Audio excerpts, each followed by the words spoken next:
Tudo que passou. Por quê? Primeiro, porque essa é a nossa pregação. Esse é o braço revelado de Deus aos homens. Quando Ele se manifestou e apareceu como um renovo numa cepa, num tronco morto de desesperanças. Assim surgiu Ele, como raiz numa terra seca. Não tinha aparência, não tinha formosura. Veio para o que era seu e os seus não receberam, pois olharam-no e não acharam nenhuma beleza que os agradasse nele. Por isso, ele sabe o que é padecer. Era desprezado. E nenhum de nós jamais conheceu rejeição como ele. Nenhum de nós, nem os abortados, porque, sendo ele aquele por meio de quem todas as coisas foram criadas, veio e não foi percebido. Ao contrário, foi rejeitado. Assim, ele é homem de dores, que sabe o que é sofrer. Ele é como aquele de quem todos escondem o rosto. Aqueles que se sentem assim, em relação a quem pai, mãe, pessoas se escondem, se evadem. Assim, ele foi desprezado. Homem de dores. Por isso ele sabe curar dores. Porque ele sabe o que é padecimento. Sim, vivendo como um de quem os homens todos viram a face, escondem o rosto e não querem acolher, ele foi desprezado. E dele, até hoje, mesmo aqueles que se deixam batizar em seu nome, todavia na prática dele não fazem caso. Mas certamente o que pode te curar é o que você tem rejeitado. Porque nenhum dos mestres da alma, das religiões, as filosofias e as psicologias, nenhum deles tem o poder de dizer: estão perdoados os teus pecados. Porque ele diz assim, por ter tomado sobre si as nossas enfermidades mentais, morais, de caráter, psicológicas, e as nossas dores todas, as mais agonizantes, as mais radical e profundamente suicidas, ele tomou sobre si. Enquanto isto, na nossa alienação, na nossa cegueira, nós o reputávamos por aflito, ferido de Deus, como um dos seres que ninguém quer ser, um oprimido entre os homens. Todavia, o que você sente como culpa, como angústia, como desesperança, como baixa autoimagem, como acachapada autoestima, como rejeição de pai, de mãe, e esse sentimento intrínseco de abandono universal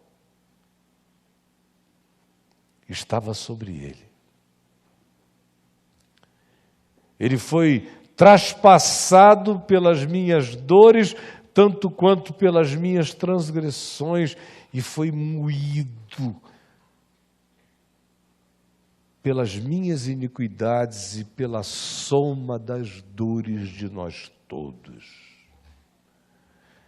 E o castigo que hoje tem o poder de nos pacificar, o castigo, a paga, com o poder pacificador, que traz a paz, que faz deixar para trás, que instala aquilo que mestre Freud não podia dizer, que mestre Jung não podia realizar, que mestre Rogers não podia praticar, que Lacan não conseguia factibilizar, que nenhum filósofo jamais conseguiu alcançar, que nenhum poder da terra tem poder para expressar, estava sobre ele, porque ele foi moído pelas nossas iniquidades, o castigo que hoje nos traz a paz, por meio do qual ele diz: estão perdoados os teus pecados. Todas essas coisas estavam sobre ele, e pelas suas dores e pisaduras e pela sua cruz, que cura dores, nós fomos sarados. Todos nós andamos, alguns andávamos, outros estão desgarrados como ovelhas sem rumo, tangidas pela angústia, pela agonia, pelo pânico, pela depressividade, pela oquidão, pelo vazio, pelo abismo sem sentido, pela dúvida mortal. Ele, porém, foi oprimido e humilhado por mim, e não abriu a sua boca, e engoliu todas as agonias não confessadas pelos homens. Como cordeiro, ele foi levado em silêncio ao matador universal. Já tinha se entregue, por qualquer que fosse a dor humana, a culpa humana, o pecado humano, ou de qualquer outra dimensão, criatura, natureza ou constituição energética. Já tinha se entregado antes de qualquer Big Bang, antes que houvesse qualquer que fosse a explosão primordial, ele tinha sido imolado antes que houvesse qualquer existência.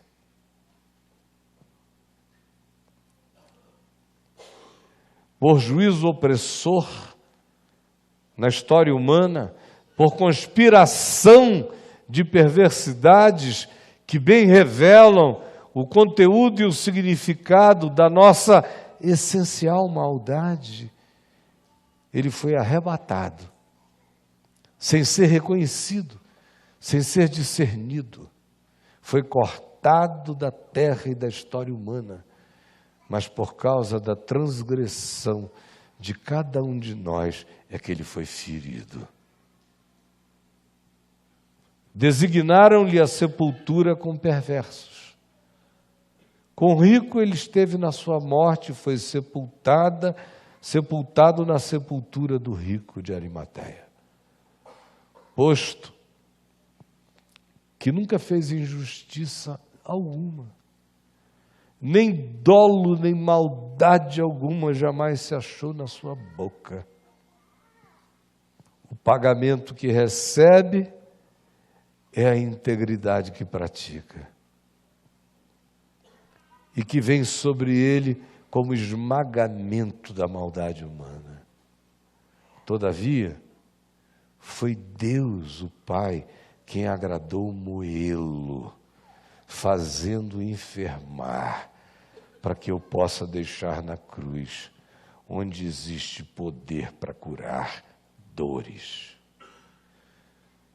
Quando Ele deu a sua alma como oferta pelo pecado, ressuscitou ao terceiro dia, e hoje Ele vê a sua posteridade.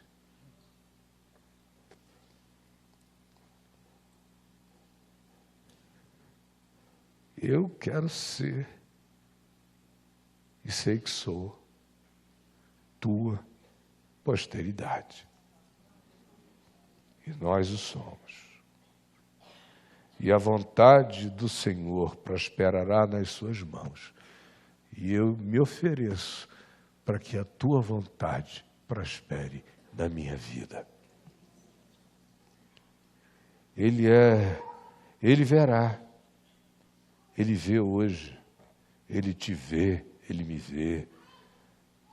Ele sabe quem está deixando para trás, na cruz, onde existe poder para curar dores. Ele vê o fruto do penoso trabalho da cruz e Ele está satisfeito. Ele, o justo, o servo de Deus para a vida,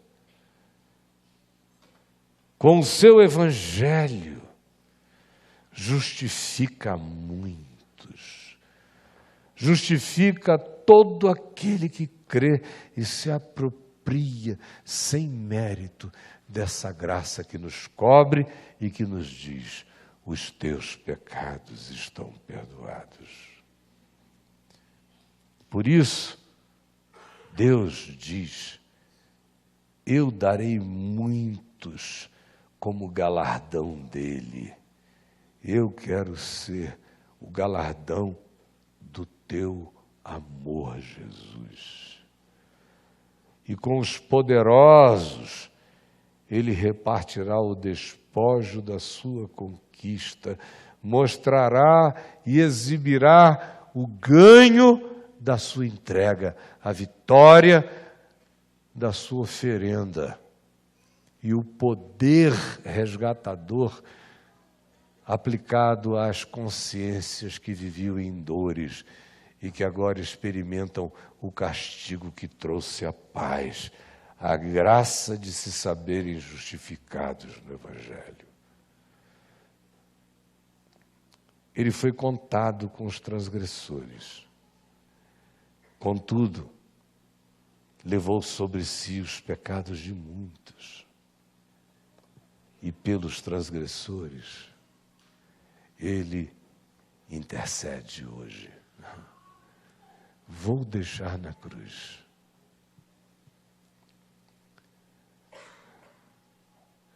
O único que tem poder para dizer: estão perdoados os teus pecados, é esse que te convida a deixar tudo na cruz. Eu lido com a alma humana há muitos anos. Eu nunca vi ninguém chegar de lugar nenhum, depois de 10 anos de psicanálise, de atendimento psicológico, ou de frequência esotérica, ou de qualquer curso de autoajuda, nunca vi ninguém chegar e me dizer: os meus pecados estão perdoados. Nunca. Eu vejo as pessoas dizendo: estou aprendendo a processar. É demorado processar, mamãe. Já que não pode processar no cartório, eu tenho que processar no coração. Viver o processo da mamãe, do papai, dos irmãos. Anos e anos e anos e anos e anos de confissão sem perdão. E a honestidade faz com que a maioria chegue e diga: eu sinto um alívio, que dura uma semana, mas eu preciso voltar para falar de novo, por uma razão, minha gente.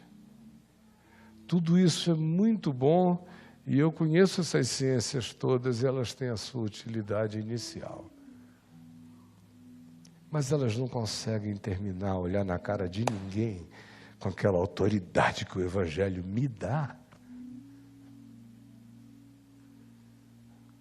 e cometer absurdos que deixam os céus e a terra em choque e o abismo também.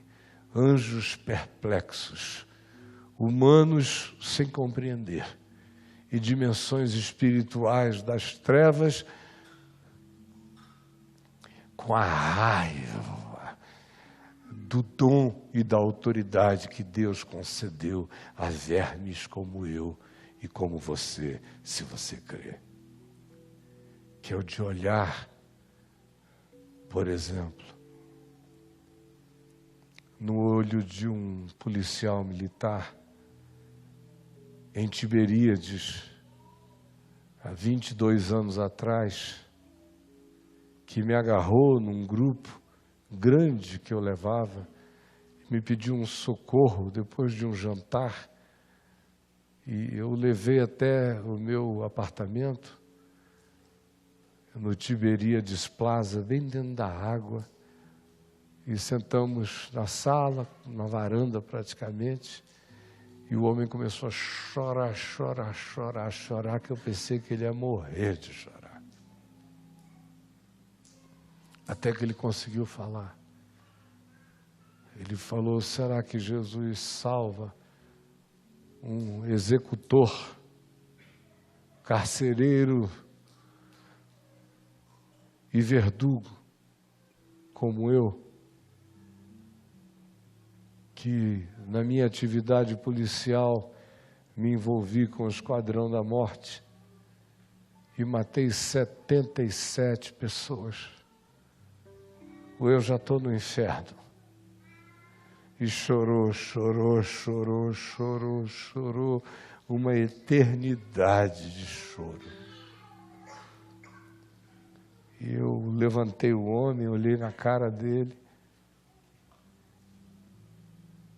com uma convicção de louco, e disse: olha, se você disser ou se descobrirem, você merece ficar preso até o fim da sua vida. Eu não vou te aconselhar a confessar nada. Se não te pegarem, eu não vou ser esse indivíduo que vai te dizer para ir entregar-se. Mas se você fizer isso, eu vou compreender.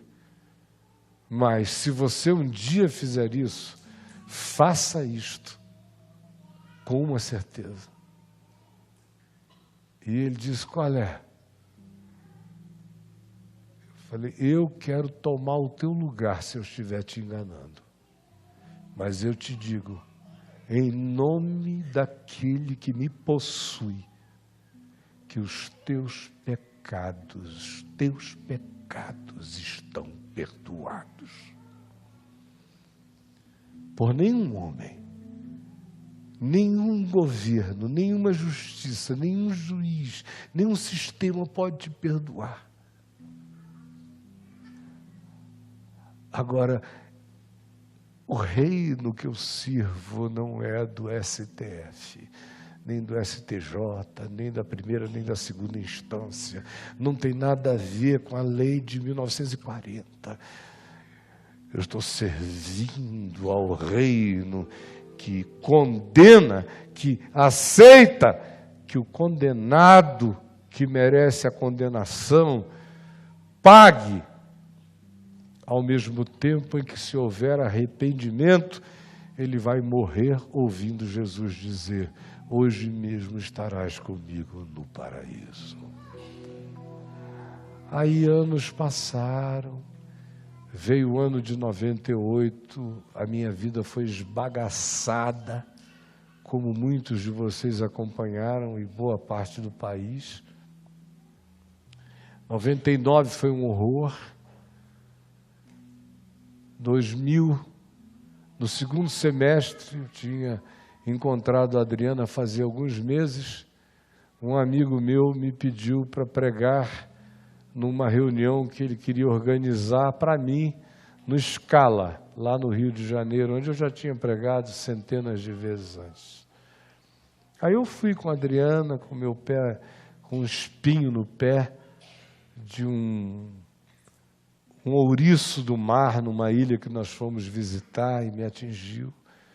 E eu fui lá de sandália havaiana, com aquele pé enorme, parecia um pé de mendigo com elefantíase. Inflamou, tentaram tirar, deu ruim, ficou enorme. Aí eu entrei lá para pregar no Scala. O cara está vindo do ano de 98, aquele divórcio miserável, de perseguição do mundo inteiro querendo se meter. Aí eu descobri a quantidade de amantes masculinos e femininos que eu tinha naquele período. Uma coisa impressionante. Milhares de casos que eu não sabia que eu tinha. Milhões. Todo mundo se metendo. Aí vem dossiê Caimã. Tudo patético. E quebrando, e as quebras, e os vasos comunicantes da malignidade em estado de sinergia infernal. Aí eu chego lá para pegar no Scala. Vocês imaginam como eu estava me sentindo bem. Até preguei sobre espinhos na vida e espinhos na carne. Foi a minha pregação lá naquele dia. Tem por aí gravado. E eu acabei de pregar, eu via que 90% dos que estavam ali foram assistir por curiosidade. Eles queriam ver o que tinha mudado em mim depois daquela catástrofe. Aí me encontraram com braço, perna, cabeça, só um espinho ali, na carne, literalmente. Na frente deles, recebi muitos abraços, naquele tempo não tinha ainda as selfies, lotado, Scala. E aí eu vi uma mão, no meio daquelas centenas de mãos, aquela mãozinha assim, ele não é um homem alto, o indivíduo que me acenava. Aí eu vi aquela mãozinha, aí eu olhei, era ele, o esquadrão da morte, o matador, o carrasco, o verdugo. Chorando, chorando, chorando. Aí eu fui vendo, ele vir andando, a multidão esvaziando para lá e para cá, eu falando com um com o outro, ele vindo, até que ele chegou na minha frente. Aí falou, não precisa baixar não. Pegou na minha mão e eu vi as lágrimas rolando. Ele falou, os meus pecados foram perdoados, reverendo, foram. Hoje eu sei. Sabe por quê? Porque eu me tornei uma nova criatura. E eu não estou entendendo como é que esse pessoal quer matar o Senhor. Eu vim aqui dizer, se isso que aconteceu foi pecado, os seus pecados estão perdoados também.